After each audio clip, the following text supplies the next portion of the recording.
എല്ലാവർക്കും വിനീതമായ നമസ്കാരം. ഡോക്ടർ സജീവ് ചെറിയ സ്വാഗതം. പുള്ളി നല്ലൊരു ഡോക്ടറാണെന്ന് എനിക്ക് മനസ്സിലായി. കാരണം ഈ മൈക്ക് എങ്ങനെ ഉപയോഗിക്കണമെന്ന് പുള്ളിക്ക് അറിയില്ല. പുള്ളി മൈക്കാണ് വടിയാന്ന് വിചാരിച്ചിരിക്കുന്നു. കാരണം പുള്ളി ആർക്കൂടെ ഫോക്കസ് ചെയ്യുന്നത് ഡോക്ടർ ജോലിയിലാണെന്ന് മനസ്സിലായി. Doctor keep doing your wonderful work.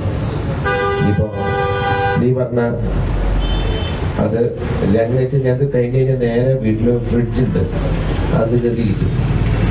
അതിന് വല്ല പ്രോഗ്രാം ഉണ്ടെങ്കിൽ ഫ്രിഡ്ജിൽ നിന്ന്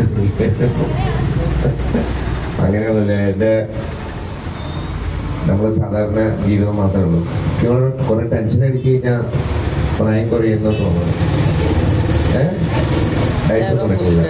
രാവിലെ നല്ല ഒരു 5 മുട്ടയും കുറെ ദോശയും കുറെ മധുരക്കിഴങ്ങും അടിച്ചു വന്നവൻ ഞാൻ നന്നായി ഭക്ഷണം കഴിക്കണം. അപ്പോൾ